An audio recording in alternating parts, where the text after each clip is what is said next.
Podemos começar, então, gente? Rafael, Rose.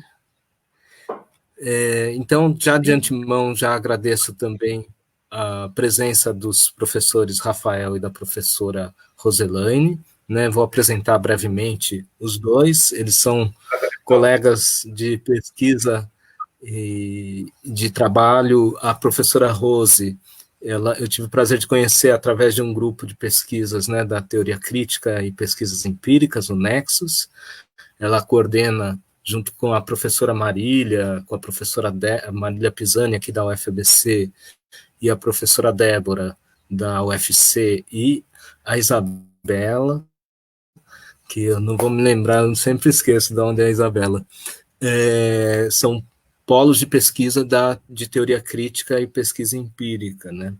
E, basicamente, a professora Roselaine, ela tem um trabalho muito interessante de discussão sobre educação à distância, que eu sempre acompanhei meio à distância, e que essa, literalmente, né, lendo um artigo ou outro, tal, e essa foi uma boa oportunidade de trazê-la, né, já que o tema de ensino à distância tem nos envolvido bastante durante esse período, né?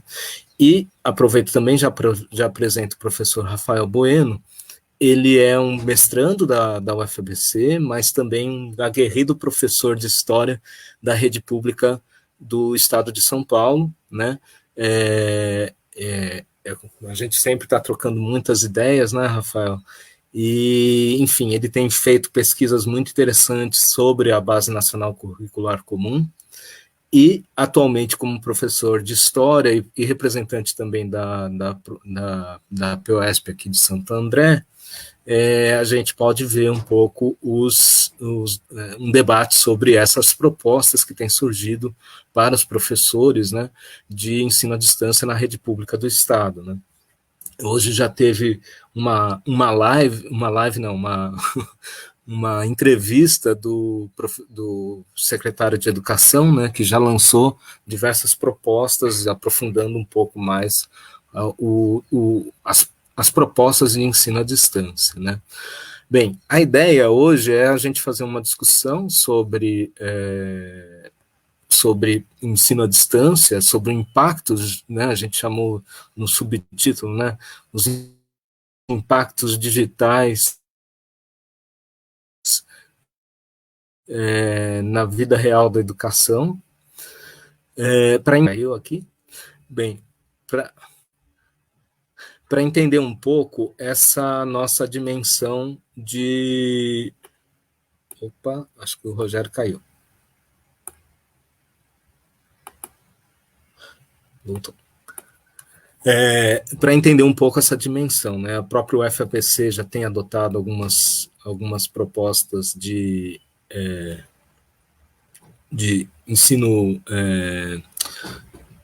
de estudos à distância, né, estudos remotos, e eu acho que é um pouco o debate hoje para pensar um pouco sobre essas duas dimensões, né? Em que medida isso pode nos ajudar, em que medida isso, em épocas de coronavírus, pode aprofundar algumas das nossas contradições, alguns dos nossos problemas, enfim, entender um pouco mais essa dimensão, né? Um debate que já iniciou, não sei quem é que estava na do UFABC, já iniciou na última live, né, com a professora Cláudia Vieira e com o professor Miguel, mas que agora a gente também continua, só que eu acho que aqui a gente tem um elemento também da rede pública do Estado de São Paulo para debater um pouco mais esses aspectos. A gente não combinou, né, Rose, nem Rafael, sobre a ordem das falas, então quem gostaria de iniciar?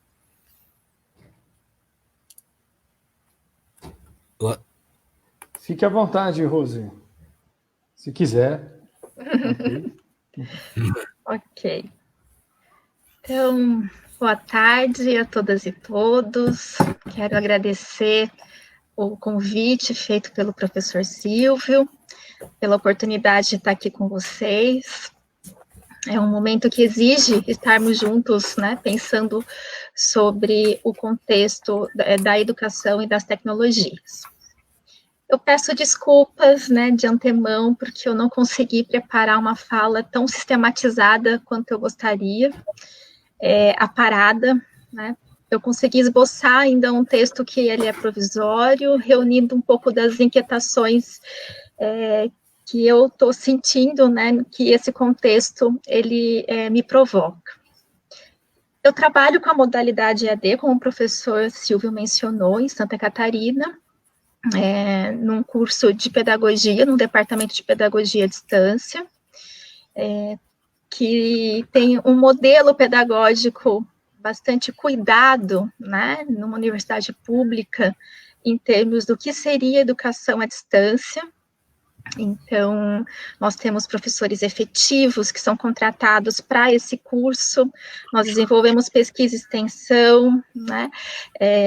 Nós temos a educação à distância enquanto uma possibilidade, né, de democratização do ensino superior, mas eu sempre penso que é muito mais no sentido da universidade ir até esses municípios que muitas vezes, né, não teriam condições de receber um curso à distância, mas ele não é um curso massivo.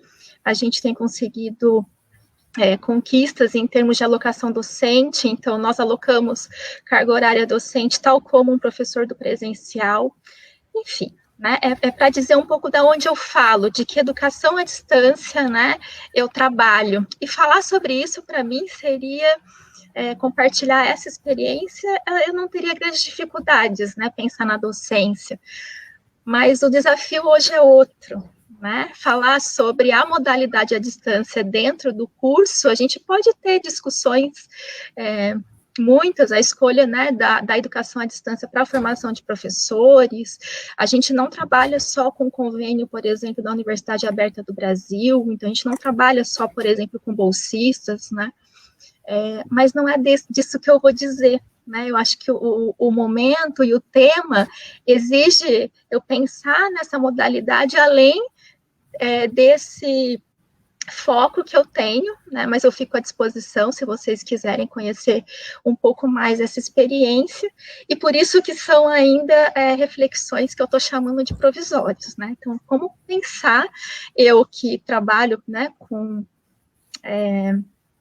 a teoria crítica, né, olho para essa modalidade com o potencial que ela tem de democratização e não de massificação, sou uma resistente, né, ao uso da EAD nesse sentido, mas agora eu me vejo diante de uma situação, né, de uso da modalidade, então, para resolver problemas, né, da educação brasileira. Então, o que já acontecia muitas vezes no ensino superior, né, a EAD para economizar contratação de professor, para ensinar mais gastando menos, isso também, então, agora atinge de uma forma ainda maior a educação. Então, eu acho que é o momento de parar e discutir coletivamente, né, os impactos que esse que é o subtítulo da nossa fala, né, digitais no mundo real da educação. Então, eu aceitei esse convite mesmo trazendo algumas mais inquietações, né, do que possibilidades. Então, Silvio, muito obrigada. Né? Me interessa muito ouvir, pensar junto, elaborar questionamentos, trocar vivências e experiências. Né? E mesmo estando em isolamento, falta tempo, né, para a gente fazer isso. Né? O que eu tenho ouvido estamos trabalhando mais, não sei como é que você consegue trabalhar com educação à distância, né? Trabalho remoto não tem limites. E aí uma fala que foi até numa conversa com o Silvio sobre esse momento, eu achei formidável uma comparação que tenho a sensação de que na EAD temos que construir até as paredes da sala de aula. E isso, para mim, foi uma comparação muito interessante, né? E ainda essa construção num campo de tensão e de medo que uma pandemia gera. Então, por isso que a gente precisa resistir a esse discurso, pelo menos estou trazendo muito do que eu estou vivendo, ainda está muito à flor da pele isso, né? é urgente a retomada das aulas, né? Que a gente precisa salvar o ano letivo, motivada por uma necessidade de gestão das instituições, né? Uma solução rápida, muitas vezes a partir das ofertas do que o mercado educacional oferece, né? Ou ainda um discurso muito vazio de que finalmente iremos modernizar a educação e implementar a utilização das TICs no contexto educacional, como se um aparato tecnológico ele fosse capaz de determinar a aprendizagem, né? A gente, então, num contexto de pandemia, mas tem uma imposição de uma sensação de normalidade. Vamos retomar o calendário como se nada tivesse acontecendo, né? O trabalho educacional, ele foi um dos primeiros que foram suspensos, né? E já indicam que ele será um dos últimos a retornar uma situação, vamos pensar, de normalidade, né? Mas a discussão desse calendário, ela tem sido colocada como um tema central, pelo menos, né, nas discussões que eu tenho acompanhado. Então, antecipa-se férias, o recesso, convoca-se formação para professor, para docência online, né? Hoje eu vi um slogan da nova escola, que foi meu objeto de estudo no doutorado, e é assim, né? Aprender sem sair de casa para ensinar sem sair de casa. Então, medidas apressadas que me parecem que atropelam, esvaziam o princípio da gestão democrática, né? Na ânsia de migrar, então, do presencial para o virtual. Aí, alguns marcos, optei por destacar um pouco desses marcos legais, eles impulsionaram para mim esse processo, né? Então, o Conselho Nacional de Educação, no dia 18 de março, ele lança uma nota de esclarecimento por conta de uma portaria que foi publicada em 17 de março, no dia anterior, né? A portaria 343. E lá vai estar dizendo assim, né, que dispõe sobre a substituição das aulas presenciais por aulas em meio digitais, né, enquanto durar a situação de pandemia. Mas olha só, o que foi proposto foi a EAD, mesmo que isso tenha sido negado depois. E eu vou explicar um pouquinho do porquê que eu estou afirmando isso, né? Então, o artigo 1 dessa portaria, ele vai dizer, né, que, enfim, essa substituição do presencial por aulas que utilizem os meios e tecnologias, ela menciona um trecho que é nos limites estabelecidos pela legislação em vigor, né? E aí, essa legislação em vigor, ela recupera um decreto que foi publicado no final, né, de 2017, depois substituído, que trata da educação à distância. E é o decreto que vai falar dos 40% até 40%, né, que agora é possível, que no projeto pedagógico do curso tem que estar especificado quais são as metodologias, quais são o sistema de tutoria, enfim, ele faz uma demarcação do que é educação à distância, né? Então, esse era o primeiro artigo, né, que dizia, pode ser substituído, e aí pode ser substituído pela EAD, mas tem que respeitar os limites, né, da legislação em vigor, e teve o artigo na sequência que falava da suspensão, da possibilidade de suspensão das atividades acadêmicas presenciais. O que eu senti depois disso, né, foi que o foco ficou no primeiro artigo, porque é ele que garantia que o mercado da educação não paralisasse, né? Mas esbarrava num ponto, né? A frase da legislação em vigor, né? A IES que eu atuo, né, a instituição que eu atuo, ela optou pela suspensão, e ela foi, então, apoiada depois por um decreto estadual. E isso, mesmo para a modalidade à distância, nós conseguimos essa suspensão, né? E gerou uma estranheza. Como é que vocês suspendem a modalidade à distância, os cursos na modalidade à distância da instituição, né? Se a EAD tem sido colocada como proposta, né? Então, o decreto, né, ele suspendia as aulas, e a gente teve uma discussão sobre isso, né? Ele não mencionava qual era a modalidade, né? E a UDESC e a UFSC, no caso aqui de Santa Catarina, elas optaram pela suspensão, né, de 30 dias, até a UFSC já se colocou suspendendo até o final de maio. Mas eu suponho que essa estranheza causada por ter suspendido, né, a modalidade EAD, ela vem, né, seguindo os modelos massivos de autoestudo, né, também chamados de instrucionais, ou de quem não conhece a realidade da exclusão digital, que também atinge os alunos da EAD, né, e contam com um polo como um local que garante, né, procura garantir a estrutura tecnológica, né,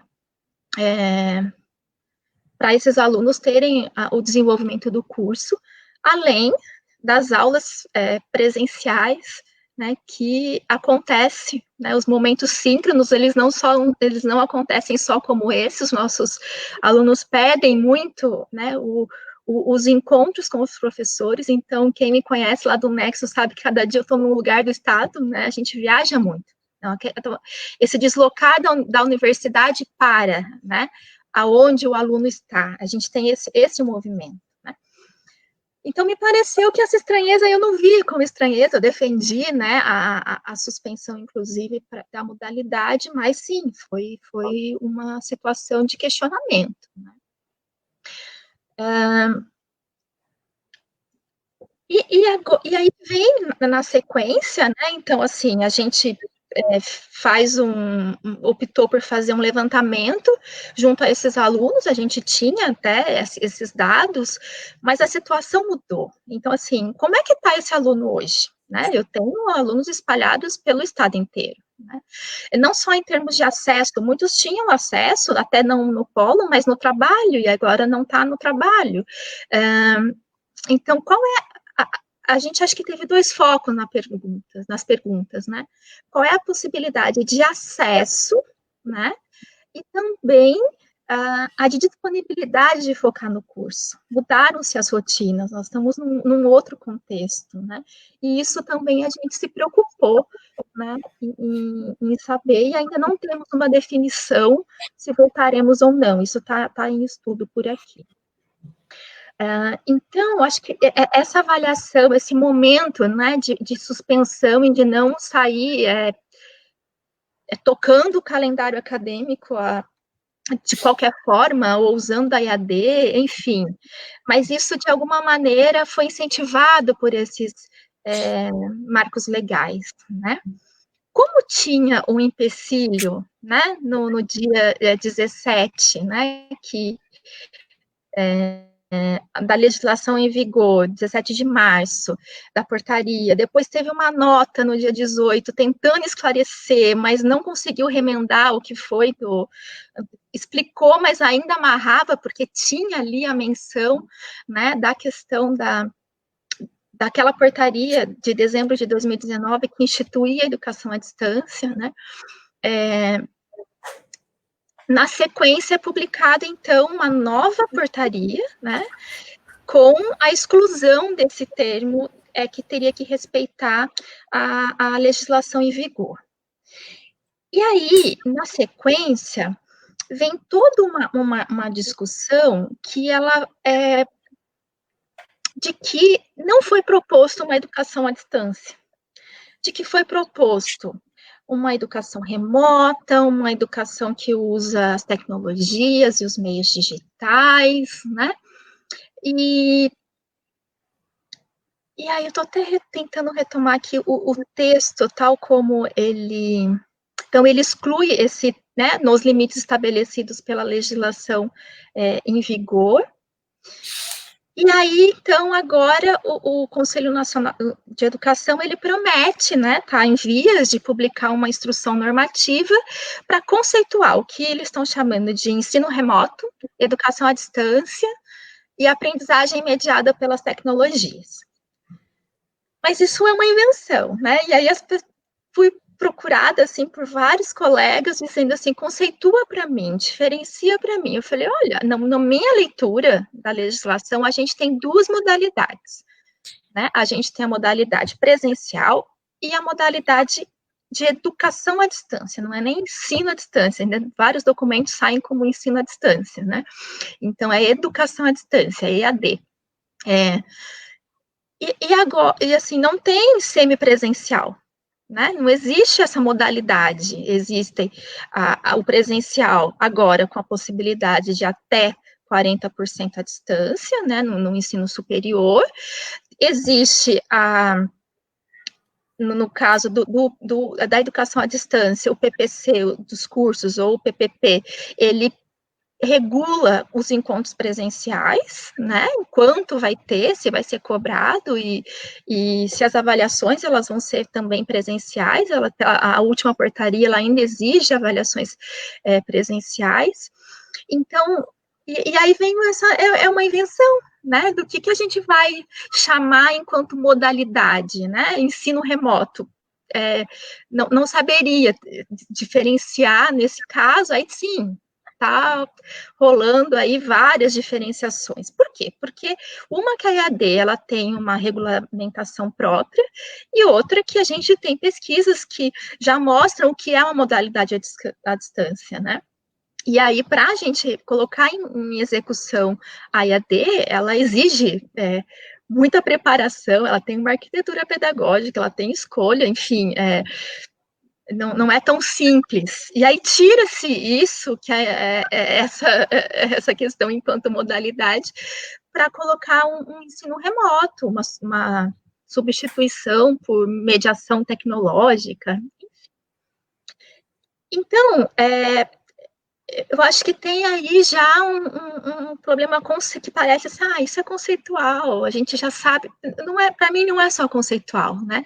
Ele tem uma questão do que está nesse de esconder ou de manipular, inclusive, os conceitos, né? E não vou nem entrar na questão do homeschooling, porque aí entra também essa possibilidade, tá? Mas, assim, como eu disse, o meu texto, ele ainda tem tantos elementos, ele ficou mais, assim, um ponto que precisaria, assim, esboçar, mas queria pontuar. Na verdade, eu acho que eu vou mais colocar ideias aqui do que conseguir amarrar. E aí, quando vem essa questão que o CNE, ele vai, então, publicar, né, eu assisti até uma webconferência que foi proposta, mas, assim, né, está ainda na fase da relatoria.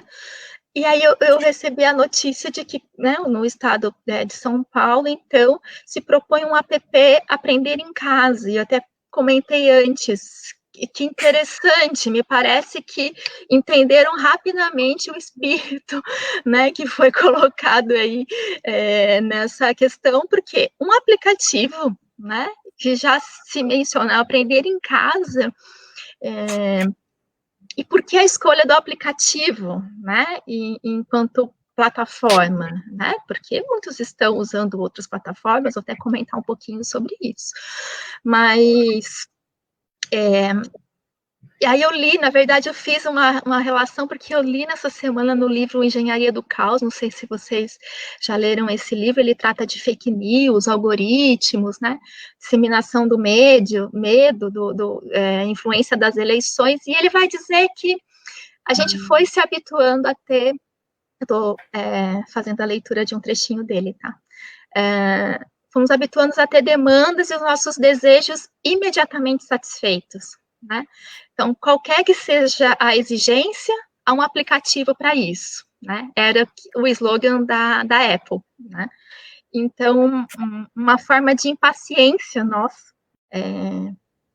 Para mim, a escolha pelo aplicativo, ela tem isso, e além, né, do acesso gratuito, que é prometido, né, nesse aplicativo, pelo que eu pude observar, como uma resposta rápida a um obstáculo que está sendo bastante discutido, que é a exclusão digital, né, e ainda tendo o celular, foi a escolha, né, de popularização, né, do acesso, né, no Brasil, a pesquisa TIC domicílios, ela vai relatar isso, assim, até busquei um pouco esse dado, então, enquanto tem 90 deixa eu só pegar aqui o número exato, 93%, né, de usuários em telefonia celular, computador de mesa 19%, computador portátil 27% e tablet 14%. Então, isso também é de conhecimento, essa escolha, porque o celular, o que ele possibilita, né? Por que quando existem esses pacotes oferecidos, ele diz, não, mesmo se acabar os seus dados, o WhatsApp, ele continua disponível, né? Isso também é ilegal pelo marco da internet. Tenho colegas que estão discutindo um pouco e me trouxeram essa inquietação, assim. Bom, e para nós, a gente sabe, por exemplo, os nossos alunos têm um celular, mas o celular, qual é o limite dele, né, para que a gente possa continuar desenvolvendo as atividades, né, na modalidade EAD. Então, vou ficar atenta, né, quero conversar um pouquinho mais com o Silvio depois sobre esse aplicativo, até para que eu possa também ampliar essas minhas primeiras impressões, né, sobre a proposta.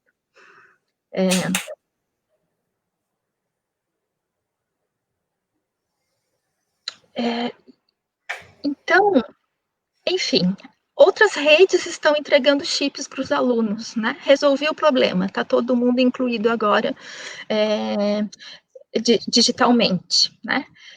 Mas outras soluções rápidas que eu tenho visto mas aquele que não tem a rede, que não optou, né, por entrega de chips ou qualquer outra coisa, a opção, então, é, por exemplo, entregar um material impresso.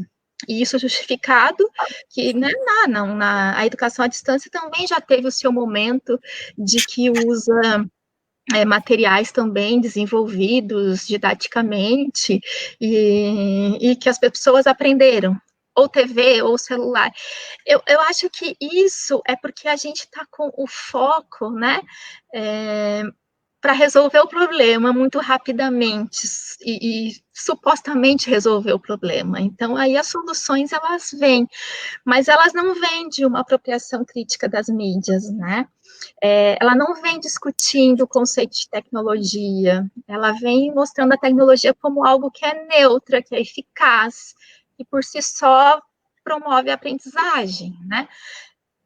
O professor, ele tem que ser aquele que vai elaborar o conteúdo. Até tem um texto falando um pouco sobre a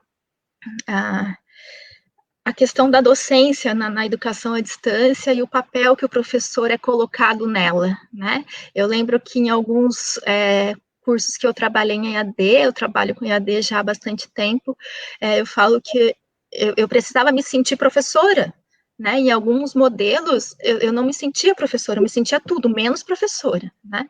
Então, hoje a gente tem um modelo pedagógico, né, que eu estou na docência, eu exerço a docência, minha docência não está fragmentada, mas isso é um modelo que as instituições não adotam, porque ele não é um modelo barato, né? Eu acho que, se comparado com presencial, não teria uma grande diferença em termos de custo, né, de custeio. Então, para isso, para essas soluções rápidas, o que eu também tenho observado é um esvaziamento da formação docente nesse momento, né?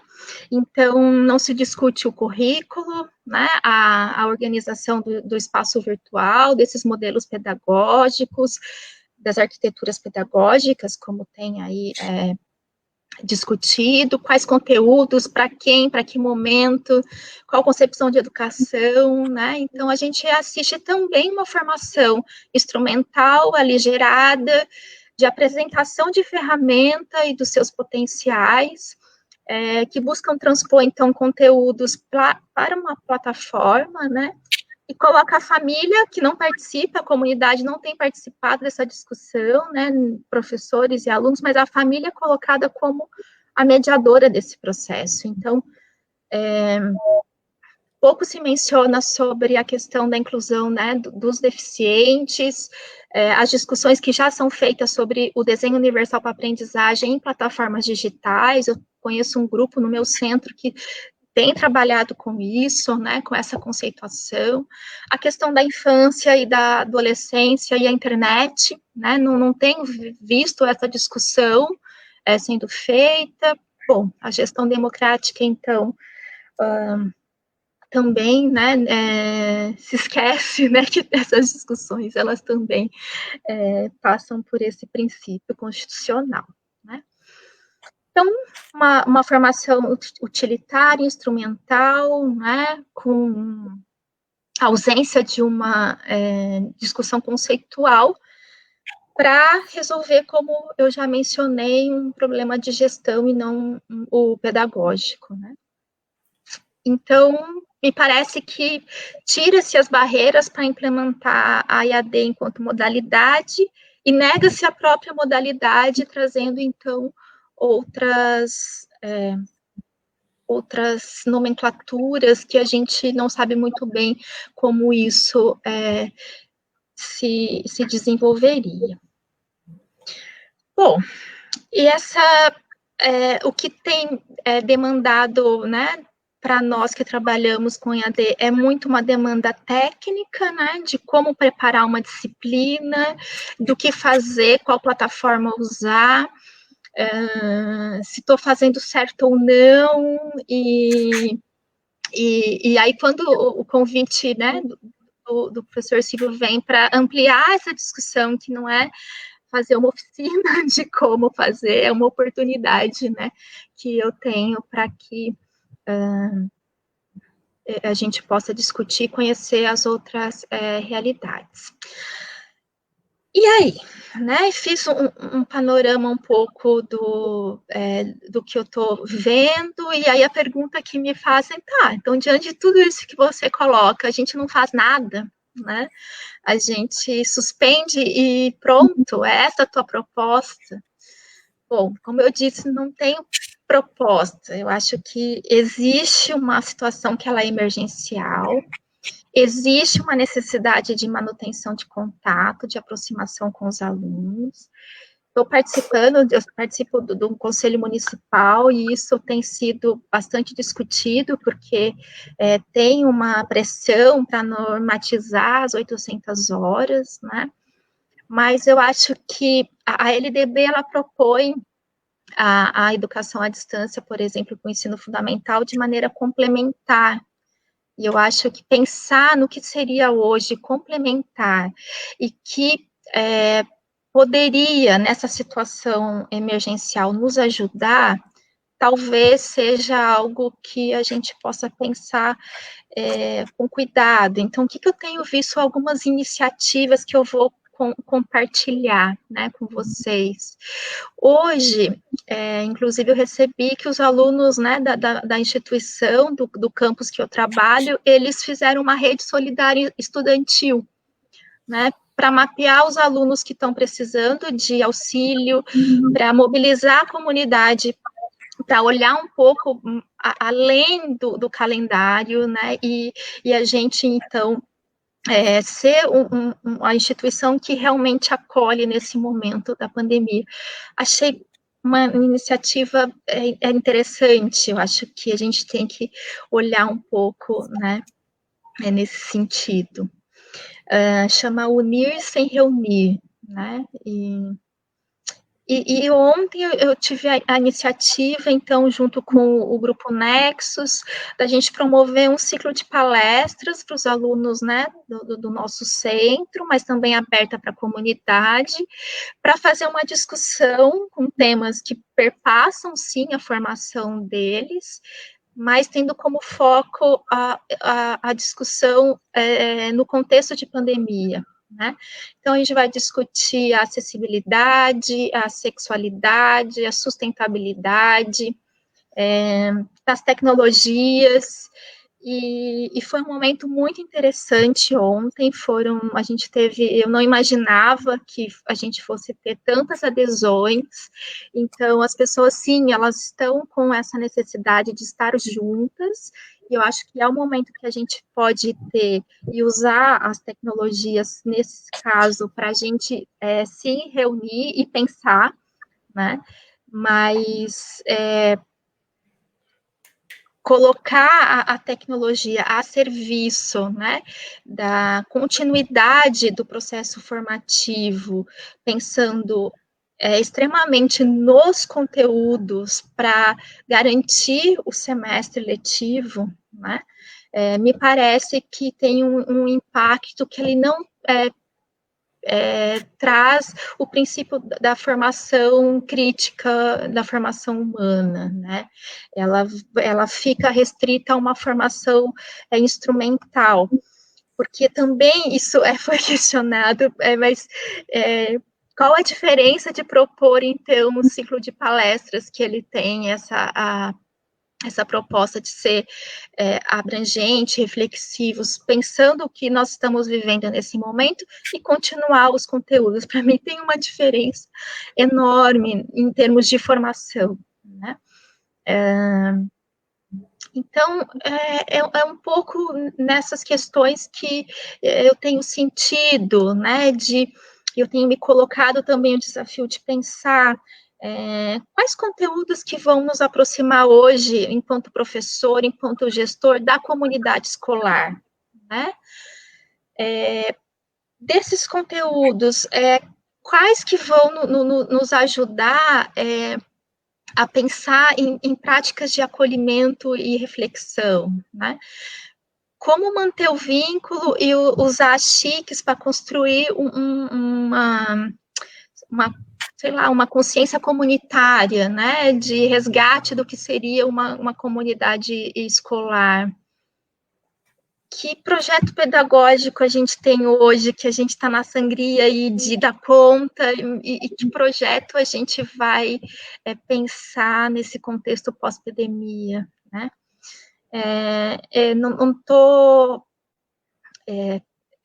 fugindo dos temas, né, mas vamos discutir quais as melhores plataformas. Sim, eu acho que isso tem que ser discutido também, né, o problema é o imposto e data para ser feito, né, então, como que essas plataformas que estão sendo propostas, elas vão garantir a democratização, o acesso, a interação, a mediação, né, como incluir todas as pessoas, né, e todas as pessoas de uma forma que possibilite que todos tenham o direito, né, a aprender.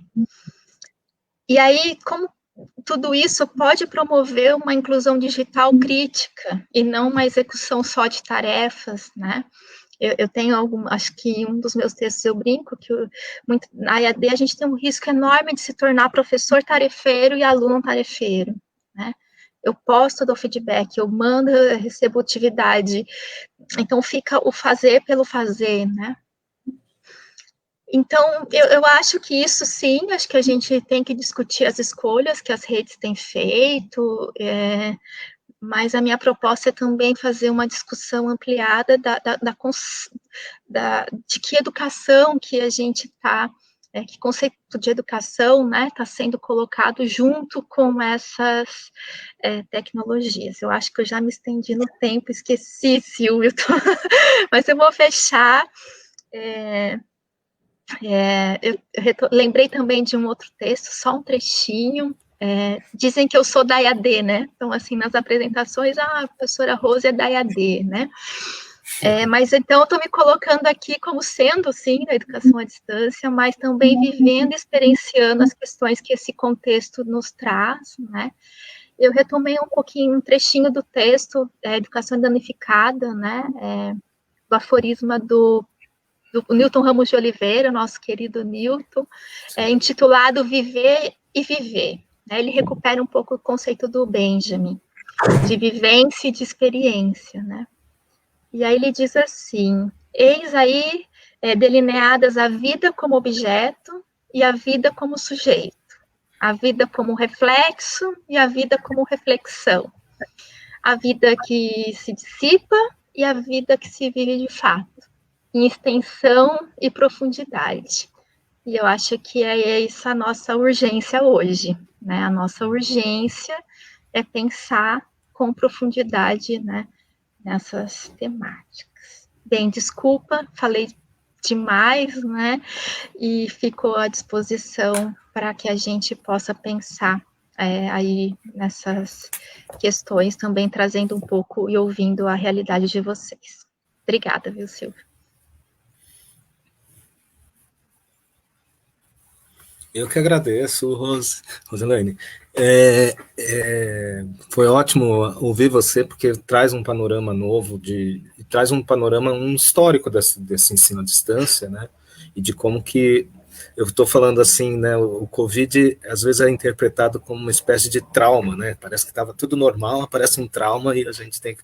Mas, na verdade, eu estou vendo ele mais como um sintoma, assim, né? De como que todas as contradições, as desigualdades, e você colocou diversos elementos que a gente não acompanha a EAD, né? A gente não percebe, mas conforme você vai falando e com a realidade atual, né? A gente percebe como que isso já estava presente e que está sendo potencializado, né? Muitas dessas desigualdades, né? Gostei muito, e pensar um pouco sobre isso, né? A gente fala em ensino à distância, mas parece que não tem nenhum território, né? Por isso mesmo, já vou passando a palavra para alguém da terra do ABC, né? O Rafael, que é um professor daqui de Santo André, né? Para pensar um pouco isso, né? Como que está essa discussão do ensino à distância na rede pública, e ele como professor, quais são os impactos que ele tem percebido isso. Então, Rafael, agradeço já também. Pode mandar ver. Boa tarde a todas e todos. Desde já, agradecer a oportunidade por esse debate importante. Bom, como o Silvio disse, eu sou professor aqui de Santo André, da rede estadual. Faço parte da PUESP também. E atualmente estou no mestrado em filosofia da UFABC. Também eu ajudo com as pesquisas da Rede Escola Pública Universidade, REPU. Eu vou trazer aqui uma visão, uma posição de professor da rede pública estadual, tentando problematizar com vocês o que a gente está vendo por parte do governo do estado de São Paulo, do governo Dória e do Roscielli, da SEDUC em geral, e também da PUESP. E dos movimentos de professores, o que a gente está observando aí nas últimas semanas, né? Nós estamos assistindo várias lives e debates sobre o tema EAD, que são todos absolutamente necessários para enriquecer esse debate, essa questão. E eu reparo que nas últimas está sendo levantado, como a Roselaine disse, né, a diferenciação do EAD para o ensino remoto. E essa semana nós vimos numa entrevista da atual presidente executiva do Todos pela Educação, a Priscila Cruz, que foi no Roda Viva, e deixou claro para todo mundo que o Conselho Nacional de Educação está para soltar aí uma normatização desse ensino remoto, que deve sair, eu acredito, aí nos próximos dias. Hoje, algumas horas atrás, aí, ao 12h30, nós tivemos uma coletiva aí do governo Dória e do Roscielli, com mais novidades aí para a rede estadual de São Paulo. Os professores de São Paulo terão que fazer um replanejamento virtual na quarta, quinta e sexta da semana que vem, quando teoricamente retornam às atividades. E me chamou a atenção que o Roscielli disse na entrevista que a partir do dia 22 de abril, desculpe, nós vamos ter que considerar, inclusive, faltas, avaliações e recuperações, pensando aí no período pós-pandemia. Bom, primeiro que é preciso considerar que a gente está num cenário de futuro muito incerto. Ninguém sabe dizer quando que as atividades pedagógicas das escolas vão retornar, entre aspas, normalmente. E me espanta também, num momento desse, de agravamento da pandemia no país, em São Paulo, que é um estado que está bem forte, a questão do contágio, onde nos últimos 2 dias nós tivemos mais de 200 mortes. Isso sem contar a subnotificação que vem sendo denunciada também, né? Ou seja, em um contexto de agravamento da pandemia, a preocupação do secretário da Educação nas palavras dele, garantir conteúdo, transmitir conteúdo, averiguar a questão de falta ou presença de aluno, e já pensando em recuperação.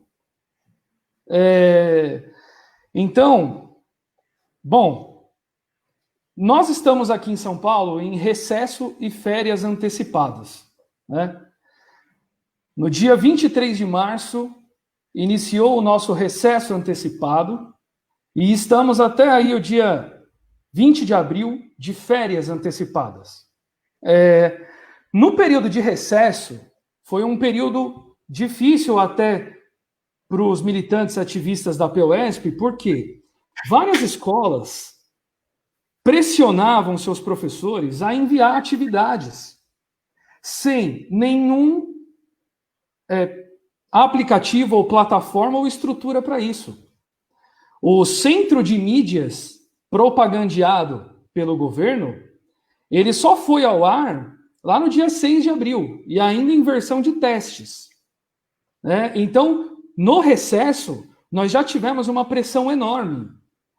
Tanto que a subsede da PUESP aqui de Santo André chegou a lançar uma orientação para tentar ajudar até onde a gente poderia atingir o que era obrigatório e o que não era obrigatório a se cumprir.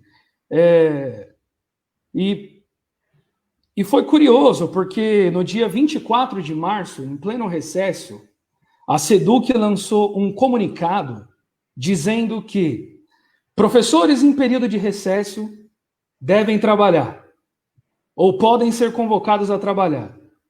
E aí chegaram a citar algumas legislações inócuas, vazias ali, no sentido de tentar respaldar as escolas e as direções que estavam pressionando os professores a enviar atividades pelo WhatsApp. Grupos de WhatsApp bombando dia e noite, em que os professores tinham que enviar atividade pelo Google, pelo WhatsApp, de forma totalmente improvisada.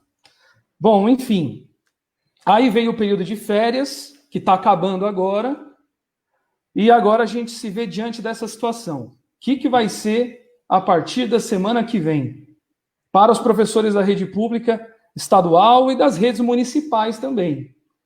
Em São Paulo, na Prefeitura de São Paulo, a gente já tem umas pistas preocupantes, né?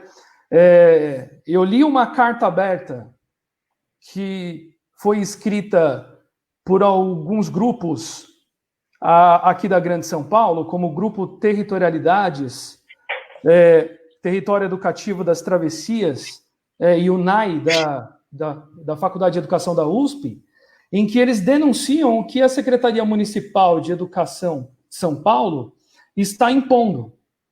Está impondo um EAD, ou ensino remoto, em que os professores vão ter que, inclusive, relatar, comprovar se eles estão encaminhando alguma atividade e o que está sendo desenvolvido. E isso também pode tranquilamente chegar na rede estadual semana que vem. Então, a nossa preocupação é o seguinte: dada essa circunstância toda de pandemia, vão querer que os professores e professoras transmitam conteúdos como se fosse um ano letivo, entre aspas, normal, avaliando nossos alunos, atribuindo nota, averiguando falta ou não. Então, isso me parece muito absurdo diante da situação que a gente está. Eu não consigo me imaginar ensinando o conteúdo programático do currículo paulista, ou da BNCC, que seja, normalmente, nessa situação que nós estamos. Já temos relatos de escolas públicas e particulares que estão fazendo essas atividades à distância e não estão atingindo nem a metade dos alunos. Não chega à maioria das famílias. O acesso à internet é comprometido, principalmente nas periferias. E aí, a preocupação da SEDUC e dos gestores da educação é cumprir o ano letivo, fazer um ensino remoto improvisado apenas para cumprir o ano letivo, ou, como a Roselaine disse, se preocupar apenas com o aspecto da gestão e não com o aspecto pedagógico. Para além do aspecto pedagógico, como é que está a questão psicológica dessas famílias nessa situação? O cenário de sofrimento social que a gente vê agora e que pode se agravar, infelizmente. Os problemas de desemprego, de pobreza, de fome, de gente que está passando necessidade básica agora. E a preocupação vai ser cumprir o calendário letivo e transmitir os conteúdos? Então, nós não sabemos sequer se na rede estadual de São Paulo, por exemplo, se um professor como eu ou outro quiser, por exemplo, criar laços de solidariedade com os alunos, entrar em contato com quem eu puder para saber como é que estão, se precisam de ajuda, se estão precisando de cesta básica, ou como que está o psicológico desses alunos e das famílias. Porque essa é a minha primeira preocupação e a preocupação de muitos professores e professoras também. Mas a gente não sabe nem se a gente vai ter espaço para abordar isso em meio a um Estado que há mais de 10 anos centraliza extremamente o currículo em apostilas pré-definidas, em conteúdos pré-definidos e padronizados, em um cenário de avaliações externas, como o Saresp e outras, que ocupam boa parte do calendário escolar, e o que a gente tem aqui nesse momento é um cenário em que sequer o Enem foi adiado. Porque, nas palavras do MEC, o calendário do Enem está mantido. E a gente não sabe nem se nós vamos conseguir terminar o ano letivo. Então, eu trago essas questões aí em relação ao Estado de São Paulo, no âmbito pedagógico, né? Nós já vimos também aí casos de professores em que gravam vídeos para os seus alunos. Eu vi alguns relatos de outros estados aí, e que esses vídeos são usados para deturpar as palavras do professor, fazer montagem, fazer chacota. Então, ainda no ponto de vista pedagógico, essa proposta de EAD ou de ensino remoto, que está para ser regulamentado pelo Conselho Nacional de Educação, ele vai ferir a universalidade do acesso, até mesmo a qualidade e os objetivos do ensino-aprendizagem. Não é difícil a gente ver ou perceber que essa proposta, essa imposição, não vai atingir todos. E uma boa parcela, uma boa quantidade de famílias e de estudantes não conseguirão acompanhar essas atividades. Então, como que fica o princípio da educação pública para todos? Vai ficar completamente comprometido e a preocupação vai ser o quê? Cumprir o calendário escolar? Aí eu trago uma outra questão aqui, que eu ando pensando bastante nos últimos dias e compartilho com vocês nesse debate. Seria, na mentalidade dos gestores da educação, todas essas medidas, muito mais uma preocupação econômica ou no âmbito financeiro, de garantir o cumprimento do ano letivo, mesmo que improvisado, aos trancos e barrancos, e sem atingir a todos, apenas para que, ao chegar no final do ano, eles tenham, digamos que, cumprido a sua tarefa de gestão? Será que não há uma preocupação em torno de que, se o ano de 2020 for perdido, para os gestores da educação, na mentalidade deles, também não seria dinheiro perdido?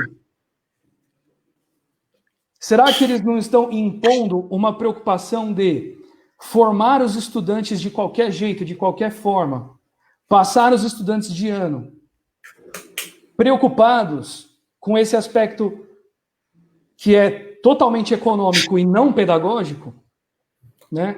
Então, eu vendo aí, por exemplo, a entrevista da Priscila Cruz no Roda Viva, do Todos pela Educação, vendo a medida provisória 934, que foi publicada pelo governo federal no dia 1º de abril, vendo, por exemplo, as normatizações da SEDUC, como, por exemplo, a resolução SE número 38, que foi publicada há alguns dias atrás, no dia 3 de abril, se eu não me engano, que abre a possibilidade de continuar o calendário letivo com dias letivos.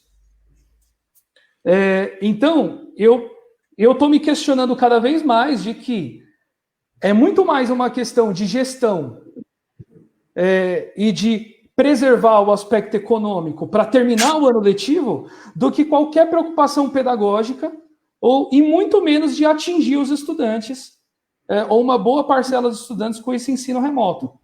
Se torna uma questão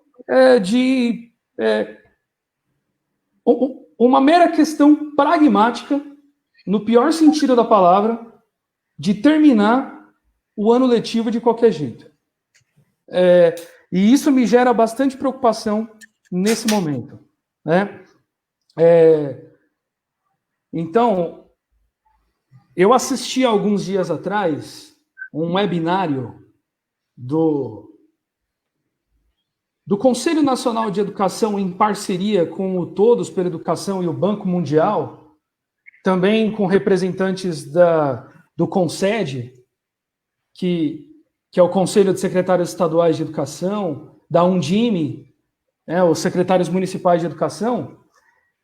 E, assim, me chamou a atenção, foi até cômico a cena, porque uma live com apoio do Banco Mundial teve um monte de problemas técnicos. Inclusive, a nossa live aqui está perfeita se comparada a deles. E olha que ainda assim a gente tem algumas dificuldades, né? De horário, de chegar a todo mundo, de conexão, às vezes trava alguma coisa. Mas eu assisti uma live, esse webinário aí do CNE, você não conseguia ouvir as pessoas. E aí foi curioso que a Cecília Mota, representando o CONSED, ela, na fala dela, ela não conseguia transmitir o vídeo, porque estava com problema.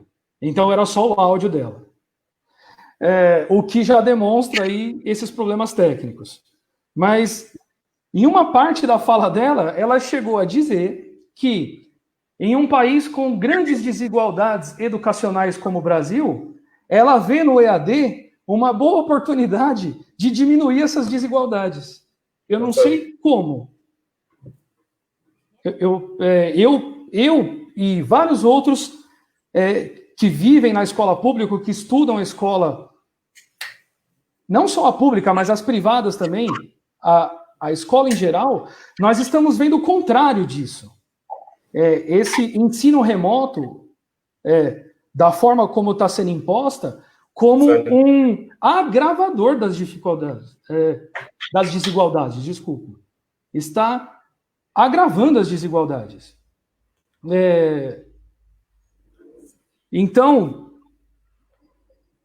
já encaminhando para o final aí da minha fala, eu sou professor aqui da periferia de Santo André, de bairros que são extremamente carentes, de alunos que dependem da escola para compor a sua alimentação diária. E aí, como a Rosilaine bem pontuou, como que a gente vai garantir um ensino remoto que está sendo focado, sobretudo nos celulares, pelas palavras aí do secretário Rossielli, através do aplicativo Centro de Mídias de São Paulo e do programa Aprender em Casa?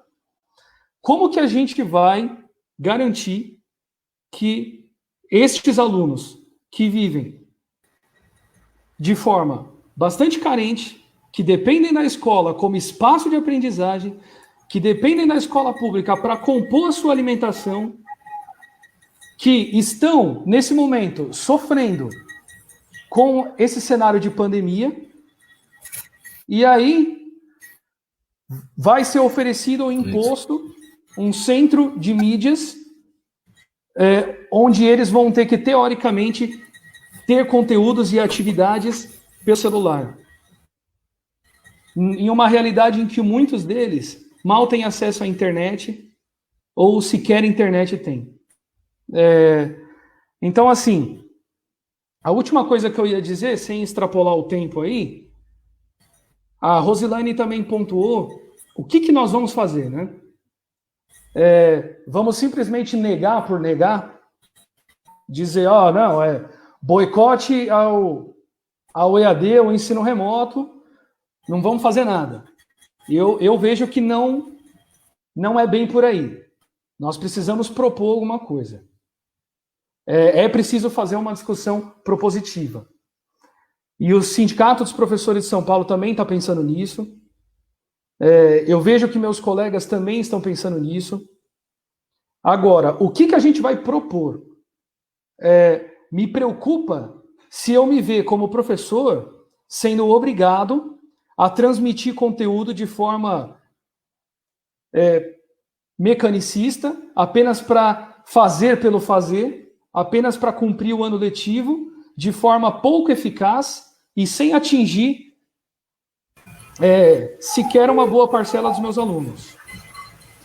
Ou se eu vou ter espaço, por exemplo, para propor ou conversar com os meus alunos os assuntos mais graves do momento, que como eles estão, a família deles, a desinformação que é grande nesse país hoje, as taxas de isolamento caindo nos últimos dias, também por causa da situação política que o Brasil vive. O incentivo por parte de autoridades a não cumprir o isolamento social. E isso, para mim, é o que é mais urgente a dialogar com a comunidade escolar. Eu sou professor, por exemplo, do 8º ano do ensino fundamental. Se eu fosse entrar no 2º bimestre agora, eu teria que, na minha disciplina de História, ensinar a Revolução Francesa, por exemplo. Extremamente importante. Mas eu vou fazer só isso agora, nesse cenário que a gente está? Ou eu terei espaço para conversar com os meus alunos sobre o que eles estão passando, se estão sofrendo, se há questões psicológicas que a escola possa ajudar, se há campanhas, laços de solidariedade que a gente possa criar. Então, esse é o ponto. Não dá simplesmente para a gente não fazer nada por nada. Nós podemos construir alguma coisa, mas para a gente construir alguma coisa, a SEDUC deveria nos ouvir e não escuta. para a gente construir alguma alternativa para esses alunos, nós tínhamos que ter espaço e aceitação para isso. E não temos. Vai chegar na semana que vem, como que vai ser esse replanejamento virtual? Uma série de imposições, como já vem sendo nos últimos anos na rede estadual?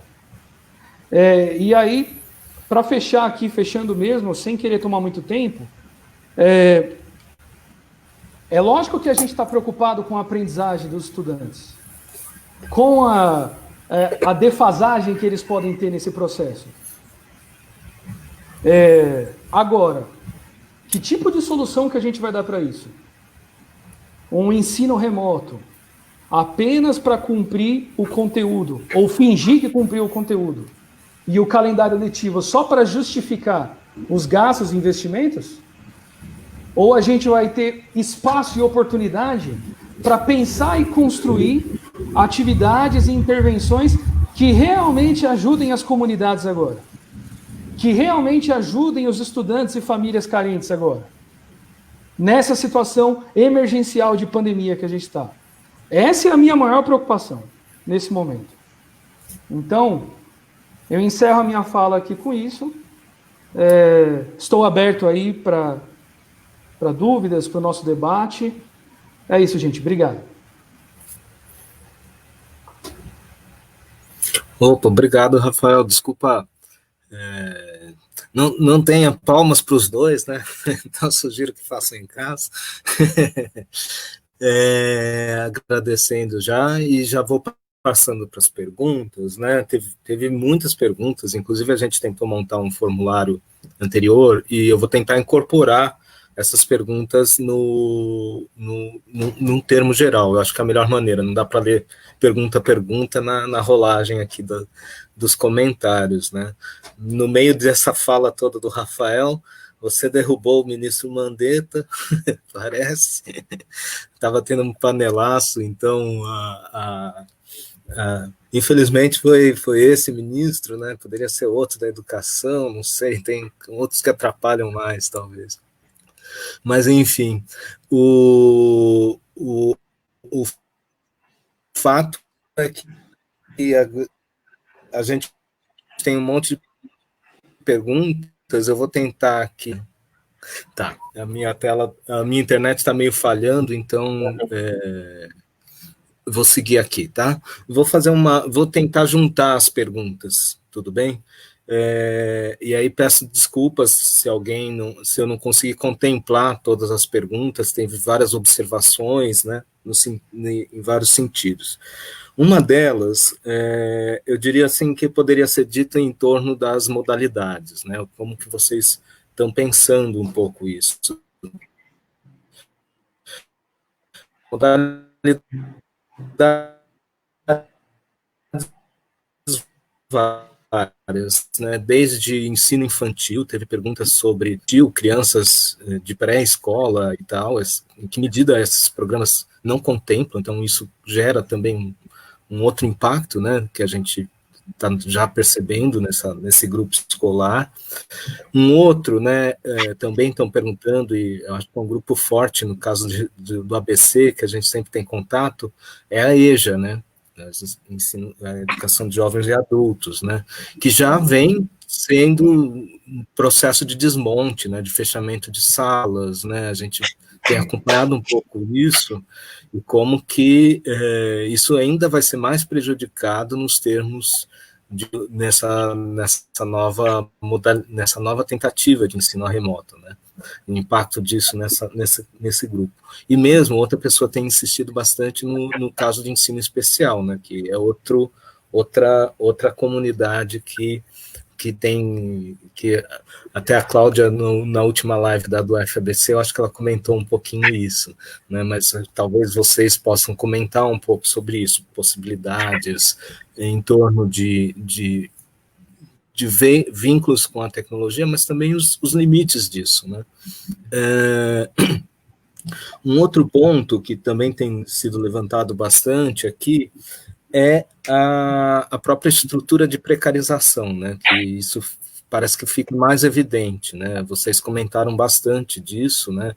Uma espécie de exclusão digital, que isso, sempre quando a gente toca nesse assunto, nesses projetos de ensino remoto, de educação à distância, esse problema tem aparecido, né? Mas, ao mesmo tempo, eu diria que tem outros elementos, né? A gente vê uma situação de extrema pobreza em alguns casos, né? Escola, crianças sem merenda, né? O Estado vai fornecer R$ 55 por mês, né?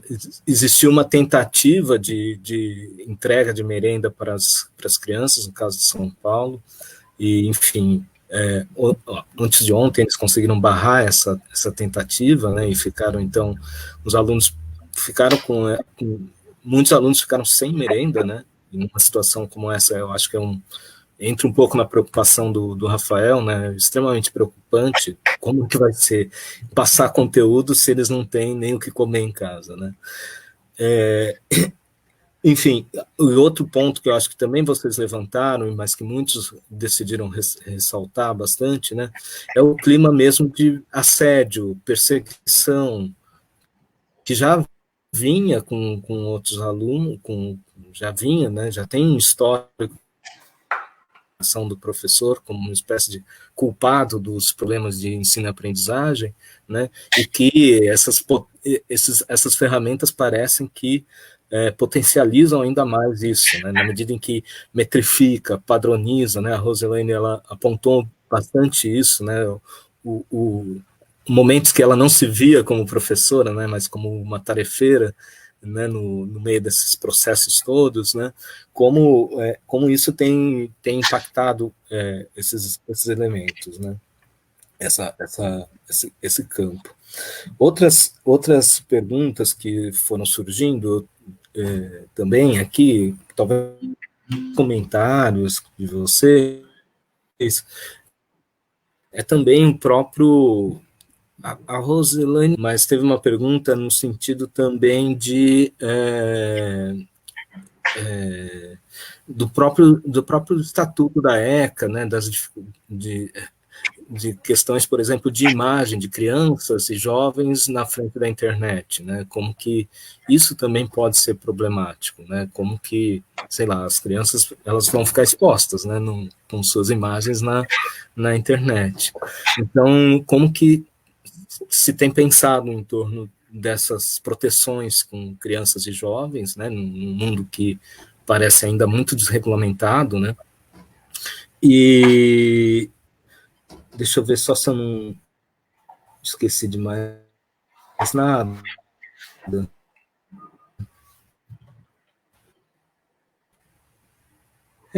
Por enquanto, eu também pode ser interessante, mas pensando um pouco pela fala final mesmo da Roselaine, e algumas pessoas perguntaram, por exemplo, professores de educação física que têm um trabalho, por exemplo, com corpo, com coletividade, como operar essas coisas no território digital, né? Então, como operar jogos de coletividade, que tipo de elementos a gente poderia insinuar nessa toada das tecnologias, né? Como que a gente preservar esses valores como coletividade, etc. Seriam mais ou menos essas, assim. Depois eu vou recuperar, gente, as outras perguntas eu vou tentando trazer aqui, tá? Não sei se vocês gostariam de comentar, Acho que eu posso fazer alguns comentários, né? Eu tinha visto a pergunta sobre a educação infantil, e a primeira ligação que eu recebi de uma professora pedindo ajuda era realmente para que eu ajudasse a pensar se as propostas na educação infantil que estavam sendo veiculadas, que eu achava, eu sou pedagoga também, né? E eu fiquei pasma, foi a minha reação. Eu fiz educação infantil, estava, né?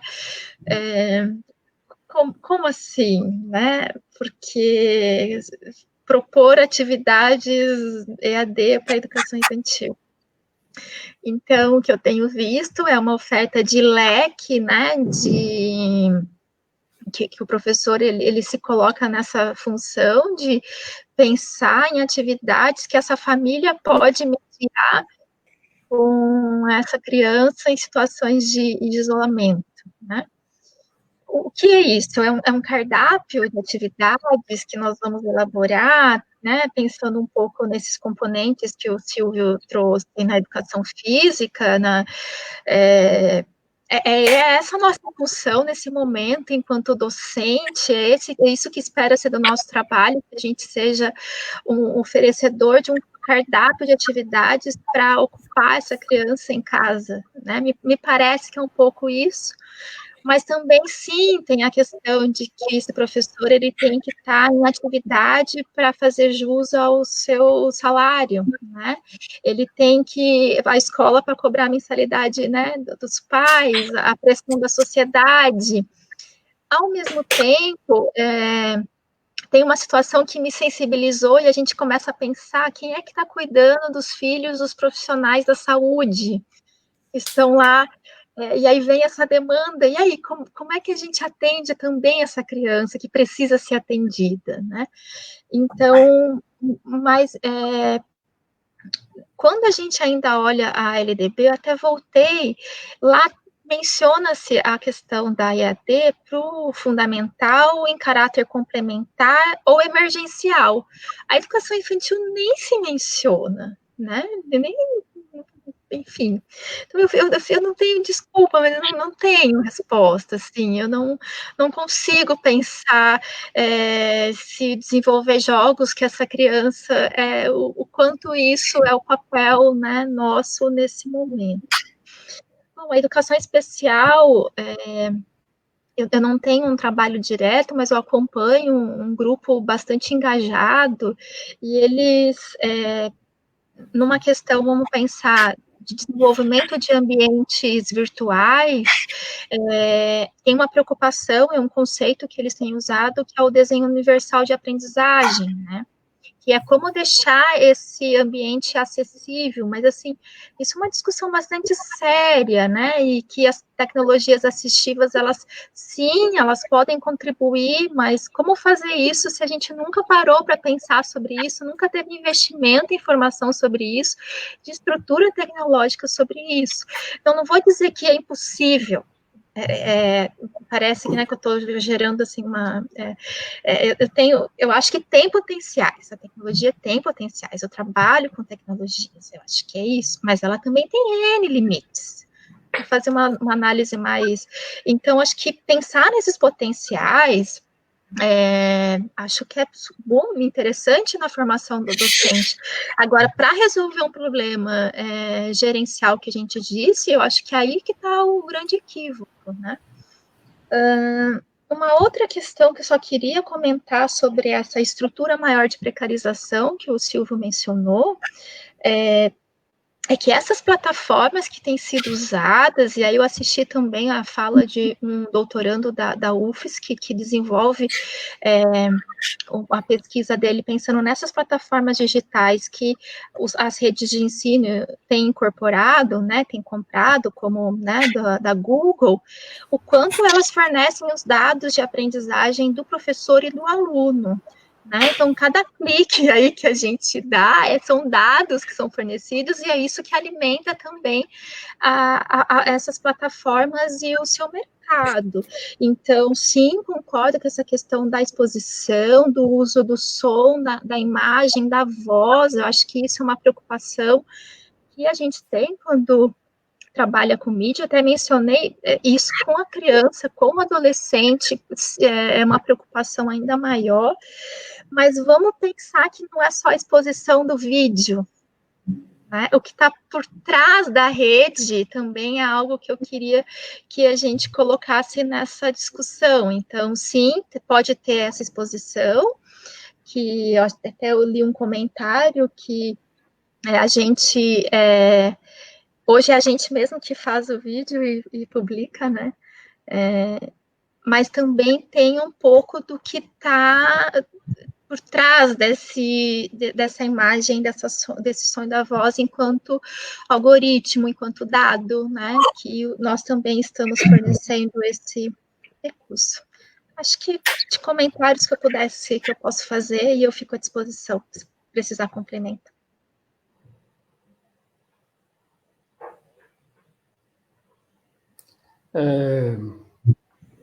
Bem, sobre as questões que o Silvio elencou, eu me apeguei, Silvio, nas questões aí das modalidades, né? Nós tivemos aqui várias perguntas, comentários aqui no chat, né?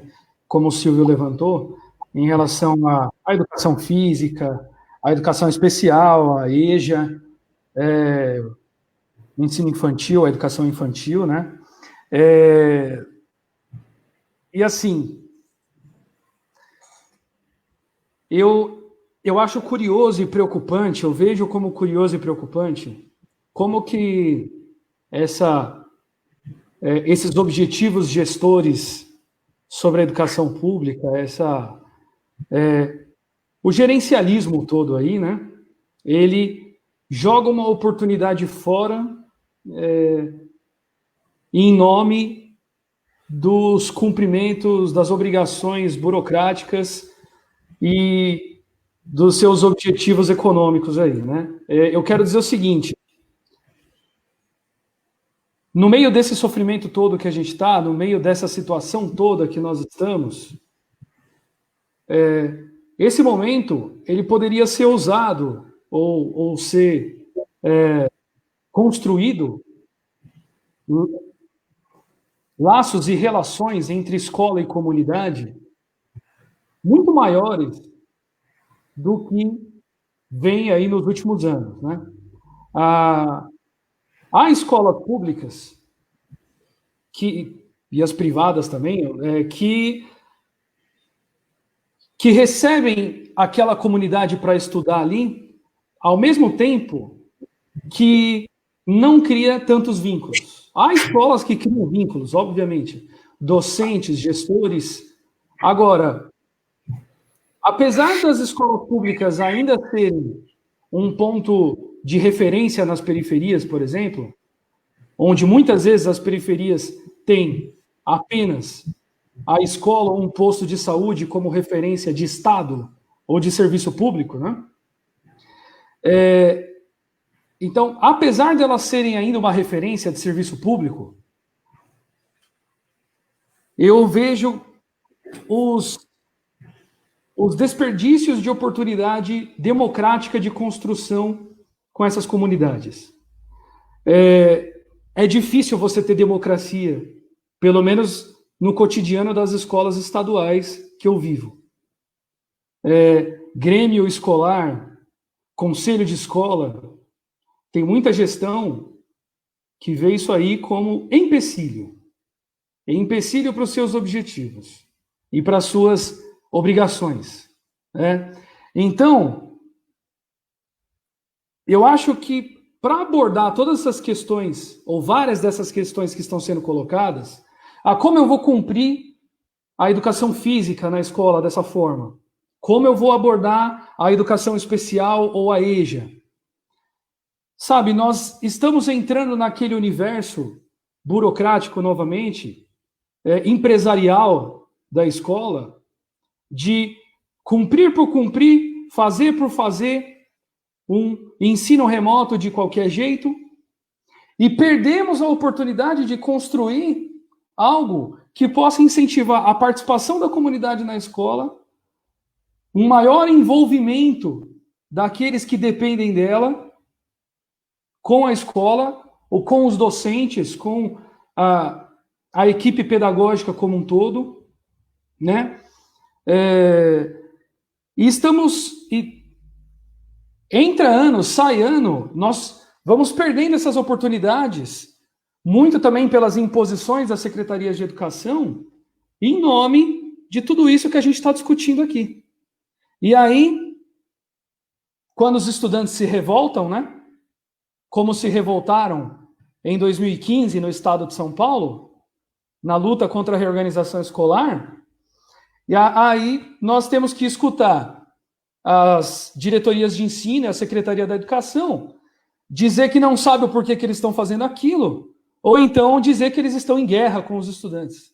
Como o Fernando Padula, que fazia parte lá do gabinete do Hermann Wurwald, ex-secretário da Educação, deixou explícito para o mundo inteiro ver.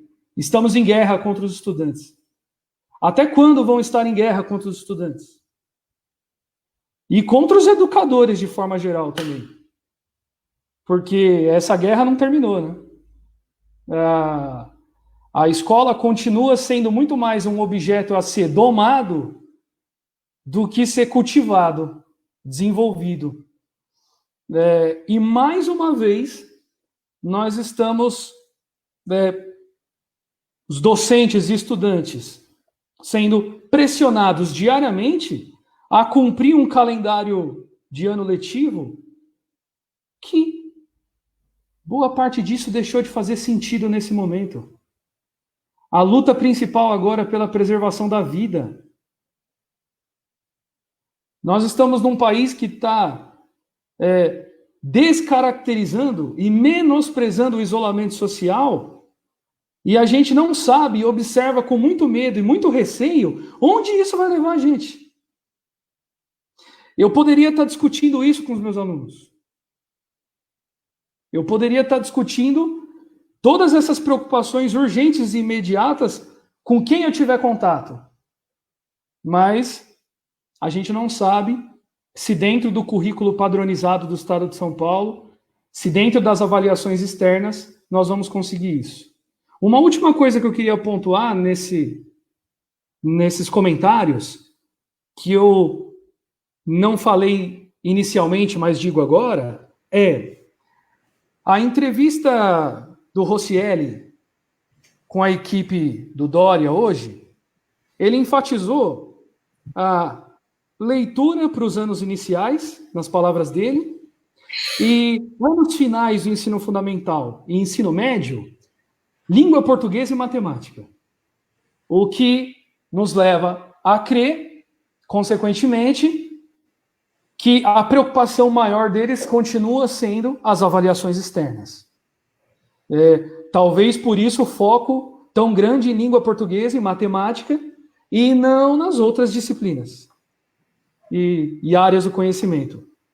Então, ou seja, mantém-se aquela relação da dita meritocracia, da produtividade, das provinhas. Se bobear esse ano, vão querer aplicar o SARESP normalmente, SAEB, avaliação diagnóstica, AAP, que é a avaliação de aprendizagem em processo. Então, esse momento de interrupção que a gente está passando, da produtividade, ela joga a gente em dúvidas tão profundas que a gente não sabe quando isso vai acabar e quando que a nossa vida vai voltar, entre aspas, ao normal. Mas a Secretaria da Educação de São Paulo, pelo menos, se recusa a pensar essa dimensão. A dimensão deles continua sendo a da gestão, a das avaliações externas, a dos índices, a do bônus para os professores, a da... Enfim, de todos esses números e índices que a gente vê todo dia no estado de São Paulo. E não temos a oportunidade de construir caminhos e horizontes diferentes, que a gente sabe que é extremamente urgente nas escolas, não só de São Paulo, mas de todo o país. É isso.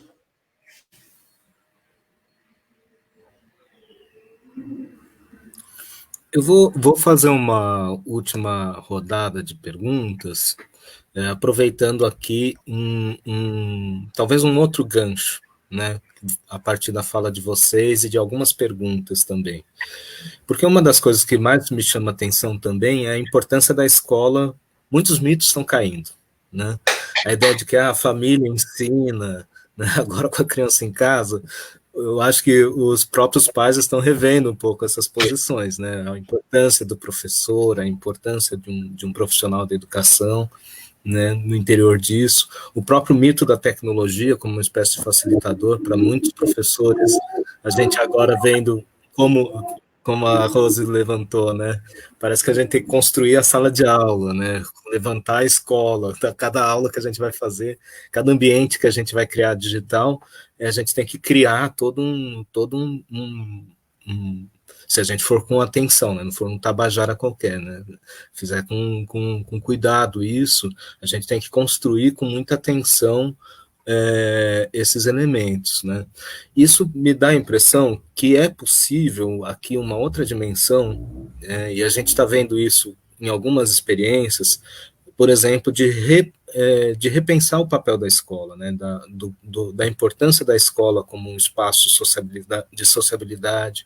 As crianças elas estão sentindo falta da escola, não necessariamente pelo conteúdo que se dá, mas pela falta de ter os companheiros, as companheiras, né, e as suas companhias ali dentro, né, a professora que ele gosta, enfim, os ciclos de afetividade que eles têm, eles também estão isolados, né, então existe uma certa demanda nesse sentido, né, e a importância da escola passa a ser, ou então, né, o lugar da escola, eu vejo várias professoras que são guerreiras, né, eu tenho acompanhado o Fórum de São Bernardo, por exemplo, professoras que estão fazendo redes de solidariedade, de distribuir merenda para as comunidades pobres das escolas do entorno das suas escolas, né?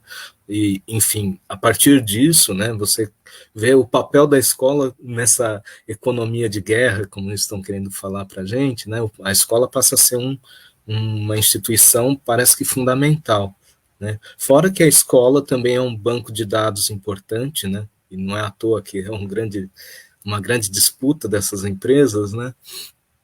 Porque ali você tem os dados de crianças, das famílias, né? Você tem uma pesquisa social ali dada, né, nas escolas, que pode ser um dado importante, por exemplo, para criar a renda mínima, os programas de renda mínima. Por que não usar os dados das escolas para potencializar esse tipo de projetos de distribuição de renda, de justiça social e tudo mais? Enfim, só para pensar um pouco, né, em que medida a escola, a gente pensa muito assim, a tecnologia como complemento da escola, mas né, como uma continuidade da escola, mas talvez em que medida a escola não toma outra função, né, em que medida a escola não pode ser recuperada em suas funções de outra maneira que não simplesmente dessa pedagogia burocrática, que a criança vai lá e só aprende os conteúdos, vai embora, faz a prova, vai embora, e são maneiras de ver a escola que a gente não percebe o todo que acontece dentro dessa escola, né? Estou aqui lembrando um pouco uma pergunta que veio do professor Salomão, né? Pensando no que poderia ser feito, estou citando aqui o Salomão, pensando no que poderia ser feito em alternativa ao ensino à distância tabajara, vulgo ensino remoto, por que o Estado não se limita a estabelecer diretrizes operacionais e descentraliza essa decisão para as escolas e os docentes que conhecem o território e os alunos? Né, eu acho que compartilho aqui a pergunta do Salomão um pouco nesse sentido, né? A gestão democrática. O que a gente está fazendo com a gestão democrática? Porque a tecnologia dá essa impressão de que a gente está inovando, entrando em contato com todo mundo e tal, mas, na verdade, a gente tem visto, né, as redes sociais são grandes bolhas sociais, né, a gente acaba se fechando nas nossas bolhas, e, ao mesmo tempo, a tecnologia ela não atende a todos, né? A tecnologia, ela sem o olhar humano, a tecnologia não é nada, né? Então, um pouco, sei lá, desculpa as ideias muito confusas nesse meu apanhado, mas a ideia é um pouco essa, como recuperar a escola num cenário pós-Covid, né? Ou nesse cenário de pedagogia de guerra, né?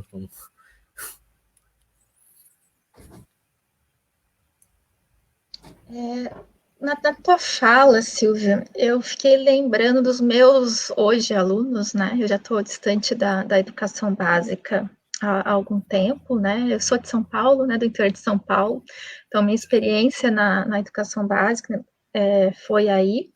E aqui eu tenho, então, os estudantes do curso de pedagogia, né? E mesmo trabalhando na modalidade à distância, o polo de apoio presencial, que é como a gente chama, ele tem essa função de criar uma identidade da turma. Né? Então, só para trazer alguns elementos, assim, que mesmo quando a gente adota a modalidade à distância, na perspectiva que a gente tem, a gente percebe que o polo, ele é o apoio para as questões dos alunos com dificuldade de aprendizagem, falta de estrutura, né? A gente teve já alunos, né, que precisavam, alunos com deficiência que precisavam, né, de apoio de profissionais, e a gente tem um núcleo de acessibilidade. Então, assim, mesmo num contexto de ensino à distância, remoto, o quanto a presença, né, o contato com o professor, com a turma, ele é fundamental e ele determina, inclusive, a permanência desse aluno, é o que a gente tem pesquisado e observado, né. Então, nesse contexto de que nós estamos distantes e não podemos estar juntos, mas tem uma pressão, né, para esse retorno, me preocupa porque eu vejo algumas escolas convocando os professores em sistema de rodízio, né, não sei, eu ouvi relatos de algumas redes daqui, que esse professor, ele está sendo convocado para ir para a escola, porque afinal tem que produzir os materiais, imprimir, né? Então isso eu acho que é uma preocupação que a gente tem que ter, né, do término desse isolamento para a nossa categoria, né, e sim, eu acho que estou participando de um conselho, como eu mencionei, e a gestão democrática que a gente não tem visto essa chamada para discussão ampliada e por exemplo, um conselho que tem representantes da comunidade, né, enfim, das associações, o quanto ele tem sido também muitas vezes boicotado quando ele tem uma atuação, né, autônoma, para que ele tenha uma resposta imediata a esse ensino remoto, né. E sim, eu acho que eu compartilho dessas ideias de rede de solidariedade, eu acho que eu vejo aí que a gente vai usar um pouquinho, né, uma brecha, vamos pensar na teoria crítica, uma brecha, né, que a gente tem no meio dessa situação de resistência, né, de crítica, eu vejo aí também essas redes, e a gente provocar essas discussões também como uma possibilidade. Bem, me chamou muita atenção essa pergunta, o que poderia ser feito em relação a esse EAD, entre aspas, né, o ensino remoto, e como recuperar a escola durante e após esse período, né? Eu me imagino fazendo o seguinte questionamento, que pode ser feito desde já para todos, para os meus alunos, não alunos, onde as políticas educacionais das últimas décadas, dos últimos anos, nos levaram onde? Em um momento de emergência que a gente se viu. Nós chegamos em um momento em que boa parte das comunidades aí espalhadas pelo país chegam a duvidar da ciência. A ciência é colocada em xeque, por exemplo, em um momento de pandemia. E eu não estou aqui com isso querendo culpabilizar as pessoas por isso. As pessoas que não acreditam nisso. Nós sabemos que o buraco é muito mais embaixo, né? Mas eu li uma notícia ontem no Terra de um senhor no interior de São Paulo que perdeu um parente para a Covid-19 e disse ao repórter: eu achei que esse negócio de isolamento era bobagem. Eu achei que esse negócio de isolamento era bobagem. E aí depois ele percebeu que não era. Mas por que eu estou dizendo isso? Toda essa política educacional que a gente vive, pressionado por ela, me faz, no dia a dia da escola pública, me sentir como um professor que está dentro de um navio afundando, um navio gigantesco afundando, e eu tô todo dia ali me matando para jogar água para fora do navio, ou sei lá, encher bote. E a diferença é que agora, no meio da pandemia, eu não posso nem entrar no navio mais. Mas não posso entrar por um motivo necessário, que é o isolamento. Porém, quando a gente voltar para essa realidade, o que eu fico só imaginando a cara dos meus alunos, os questionamentos, em um cenário cheio de incógnitas, né? Nós não sabemos quando vamos voltar e não sabemos exatamente como vamos voltar. Porém, eu ia dizer o seguinte, ainda dentro dessa reflexão, dessa crítica aqui que a gente está fazendo, vamos pensar, por exemplo, o Paulo Freire, cada vez mais combatido por certos setores que se metem na educação, né? O Paulo Freire. Nos anos 80, eu leio, às vezes, algumas legislações lá da década de 80, quando eu leio, por exemplo, o Estatuto do Magistério de São Paulo, está lá, processo ensino-aprendizagem, citado em algumas passagens. Hoje, você chega nas escolas, você nem escuta mais falar, por parte das gestões, boa parte delas, de processo ensino-aprendizagem. A lógica da aprendizagem por si só, em si. O foco no conteúdo. Cumpra o currículo o ano inteiro, do início ao fim. Termine a apostila. Termine o livro didático.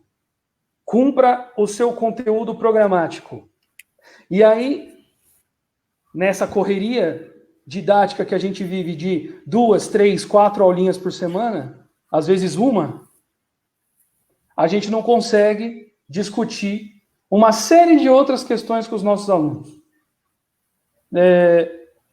Poderíamos já ter desenvolvido tanta coisa em torno da saúde pública, em torno do meio ambiente, em torno da ciência em geral. E eu sinto que hoje a gente paga um preço caro pela persistência, por tantos anos consecutivos, dessas políticas educacionais cheias de problemas. Eu falo aqui de São Paulo, né? Da grande São Paulo, e isso é evidente, esse estresse, esse mal-estar do ambiente escolar, gente. As relações pedagógicas, elas caem dentro dessa dinâmica num mal-estar muito preocupante, muito complicado. Como que eu vou ter um aluno assistindo aulas virtuais, EAD, seja isso bom ou ruim, ache você bom ou ruim, isso. Mas como que eu vou ter uma boa quantidade de alunos indo atrás de aplicativo e de aulas online, sendo que a escola sequer é um ambiente agradável para ele? Então, eu fico com essas questões. Já que a gente está num momento de repensar tanta coisa, a saúde pública parece que cresceu nessa discussão, nesse momento, né? O SUS, a importância do SUS. Vê, por exemplo, o que eu vi no domingo, se eu não me engano, o Boris Johnson, lá da Inglaterra, agradeceu o sistema público de saúde que salvou a vida dele. O mesmo sistema público de saúde estatal que ele já criticou. E tantos outros já criticaram e desmontaram também. Né? Porque o problema não é só criticar, o problema não é criticar, o problema é desmontar os serviços públicos. Né? Então, se a gente está no momento de repensar as coisas, repensar a saúde pública, por que não repensar a educação também? Afinal, a gente tem um monte de coisa para repensar, né? E, para mim, como o Silvio disse, que essa pandemia é um sintoma, né, de problemas muito mais profundos, eu partilho desse pensamento. Nós paramos um pouco essa lógica produtiva que a gente vive, essa lógica frenética de produzir, produzir, produzir, e o professor também está nessa lógica, porque o professor tem que produzir conteúdo, produzir prova, corrigir prova, devolver nota, digitar nota, é o ano inteiro nisso, nessa lógica produtiva. E agora a gente parou um pouco. Paramos um pouco, mas semana que vem, pelo jeito, a gente já vai ter que voltar. Só que a distância agora, né? E a questão que eu faço aí, né? É até um convite para a discussão. Diante de todo esse cansaço, esse mal-estar e essa pandemia, esse momento emergencial que a gente está, não seria o momento de, tanto agora, à distância, quando depois, quando sabe-se lá quando retornarmos à escola, investirmos mais nesses debates, recuperar algumas perdas, trabalhar saídas e ideias diferentes, sair um pouco dessa lógica de avaliações em larga escala, de currículo centralizado, de escola de tarefeiros, né? Como a Roselaine disse, muitas vezes, Roselaine, na educação presencial, a gente também acaba entrando na lógica do tarefeiro, tanto professor quanto estudante, né? Então, esse é o momento em que tudo isso deveria ser questionado, a meu ver, né? E espero que a gente não seja obrigado, na educação, a partir da semana que vem, quando acabar essas férias antecipadas, que a gente não seja obrigado a fingir uma normalidade que não existe. E a fingir uma transmissão de conteúdos que não funciona. Já não funcionava antes da pandemia. Agora, então, muita coisa tem que ser repensada. E a escola também. É isso.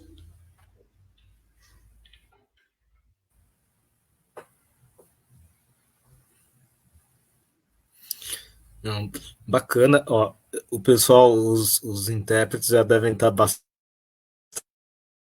cansados, que já estão na segunda leva, né, gente? A Diana fizeram assim, foi muito importante, porque é um dado que às vezes a gente deixa de lado, mas é uma comunidade que a gente consegue tocar agora, que é a comunidade, e nesse debate a gente pode incorporar essa turma como a gente já deveria ter incorporado já faz muito tempo, né? Então, tenho muito a agradecer a vocês, e por isso mesmo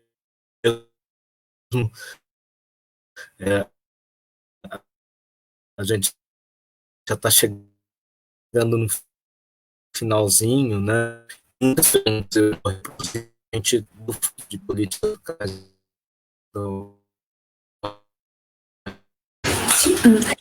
tá cortando, professor, tá?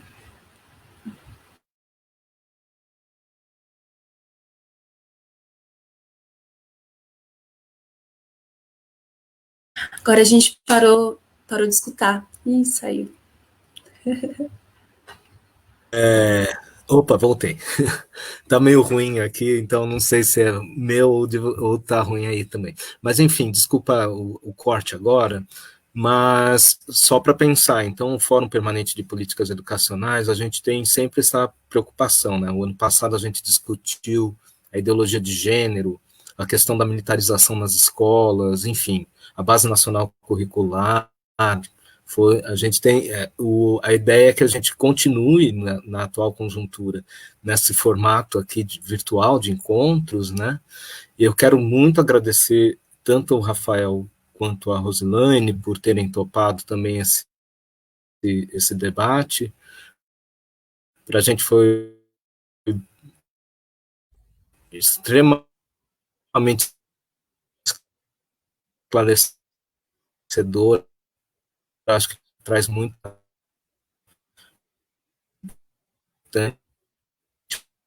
a gente pensar. Não sei se vocês querem fazer alguma construção, né? As formas de funcionar a luta também precisas, né? A gente não vai conseguir fazer.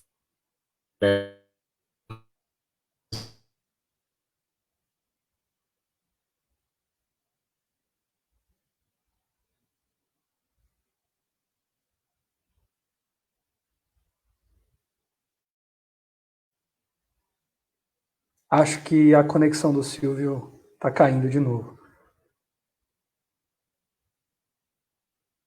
Bom, acho que ele já deve voltar aí. Eu vou aproveitar para, da minha parte, agradecer a Roselaine pelo debate. Foi um prazer estar aqui com vocês. A Juliana e ao Rogério, os intérpretes de Libras aí, muito obrigado. Estava lendo aqui, na medida do possível, gente, os comentários, as perguntas aqui no chat do Facebook. Muito bom o debate, muitas colocações boas. Não consegui ler tudo porque estava acompanhando o vídeo aqui também, né? Mas eu achei um debate muito bom, muito engrandecedor, né? E agradeço a todos que participaram aí, da minha parte aí, e ao Fórum Permanente de Políticas Educacionais da UFABC também. Acho que o Silvio voltou agora aí. Voltei, estava aqui nos agradecimentos também. Agradecer para vocês também, viu, Rafael, Roselaine, pela fala. Mas pode continuar, desculpa, Rafael, cortei aqui. Não, eu já estava no final, é que como caiu a sua ligação, eu acabei adiantando já alguns agradecimentos aí, né? E assim, eu achei um debate muito proveitoso, muito bom, com excelentes dúvidas e participações aí do pessoal que assistiu. Eu aprendi bastante com a Roselaine também, que trabalha com ensino à distância, com educação à distância. Muito obrigado, Roselaine. Vou levar essa contribuição comigo para os nossos desafios aí, né? E ao professor Silvio pela atividade, né? Pelo convite também, e ao Fórum Permanente de Políticas Educacionais da UFABC. Eu acho que esse é um debate muito bom e que tenham próximas, né? É isso, muito obrigado. Sim, terão. A gente tem o pessoal perguntando, a gente vai fazer. Eu também queria aproveitar. A gente vai fazer momento. uns próximos, a gente ainda vai pensar. Pode falar, Rose. Não, eu só queria agradecer a oportunidade, o convite, né, as colocações do Rafael, também dos que compartilharam as questões. Como eu disse, esse momento é muito importante, né, para a gente parar e discutir, aproximar também das discussões que estão acontecendo em outros estados, né, em outras redes. Então, agradeço a oportunidade mesmo de estar com vocês, e a Juliana e o Rogério, né, que tornaram esse momento, então, mais acessível, e eu acho que cada vez mais a gente tem que... eu brinco com o grupo que trabalha, né, com Libras, audiodescrição, me ensinem, por favor, né, a ser uma professora inclusiva, né, porque isso também a gente precisa aprender. Então, obrigada pela oportunidade de vocês também estarem aqui e ajudar também na formação docente nossa, né. E é isso, então, Silvio, ao fórum, a participação, eu fico à disposição, enfim, vamos conversar um pouco mais sobre essas questões que nos inquietam e que são urgentes. Com certeza, espero vê-la na próxima também, viu, Rose? Ao vivo e a cores. A gente de São Paulo. Bem, então eu queria agradecer a todo mundo, público presente aí nos comentários. A gente vai ler os comentários também, os que se comunicarem com o público, e a gente vai manter. Eu espero ter em breve uma nova notícia. A gente ainda já não tem uma agenda pronta, mas em breve a gente vai colocar aqui nessa página do Facebook novas informações, tá bom, gente? Então, agradecendo aí, descansem, tenham cuidado, né? E vamos lá, vamos passar por mais uma, não é a primeira. Isso aí, gente. Até mais, brigadão. Até mais, gente. Um abraço. Tchau. Um abraço. Obrigada.